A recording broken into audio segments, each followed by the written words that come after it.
of the project, I knew nothing about Native Americans. And while we were going through the process, I learned so much, things that I didn't even know were happening. And as people watch this video, I just want them to know that, like, we should send a message out there, because if I didn't know about it, I'm just wondering how many other people out there don't know about it. So we should be able to talk about it, talk it to our friends, relatives, just anyone, and just take action to help them. Because they are Americans and we are Americans, this should be real. When we started this project, I wanted to do it because I was volunteering at a Native American domestic violence shelter, and I thought that it would be helpful for me to know more about the history of the women that I've been working with.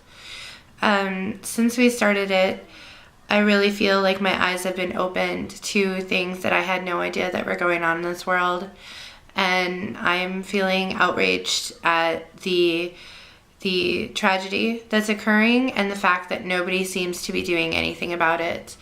The prevalence of violence, whether it be sexual or domestic violence against Native American women, is higher than any other ethnic group.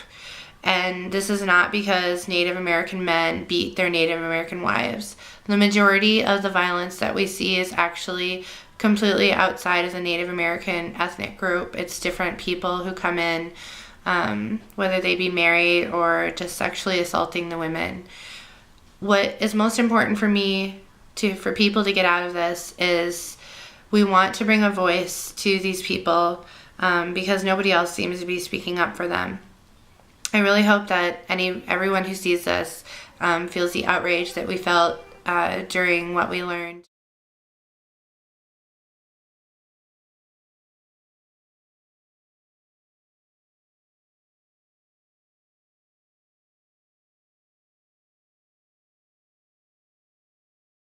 There is a lot of sexual violence that's natives on natives.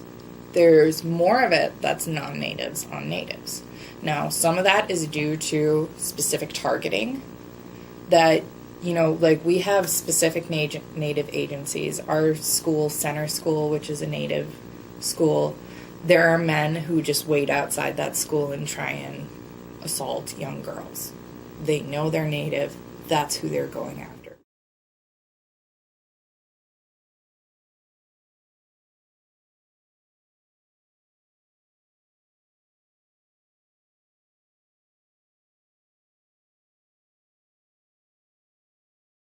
To be quite honest, with the way we have our legal system set up now, there's nothing stopping someone from raping a Native woman. With tribal jurisdictional issues, a non-Native can go onto a reservation, rape a Native woman, get off that reservation, and then it becomes a federal issue. State police can't go after them, tribal police can't go after them. In Minnesota, we're a public law 280 state, which means that some of our reservations are under federal jurisdiction and some are under state jurisdiction, which means that sometimes law enforcement will get confused about, well, is this a federal issue? Is this a state issue? It's a lot of red tape.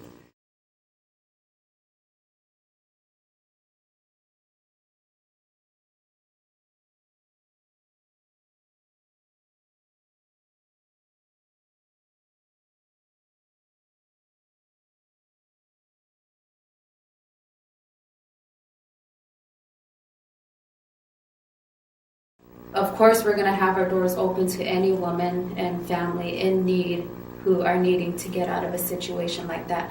And then again, we want to kind of stop a revolving door and basically break in this cycle. We'll get down to the relationships, find out what it is they tend to go after, with the abuser, their relationships. We'll help them pull up the red flags in any relationship to try to prevent them from being into a domestic violence situation again. But we do kind of see women coming in and out, and then that's our main goal, is breaking that cycle so they don't have to be in the same situation again.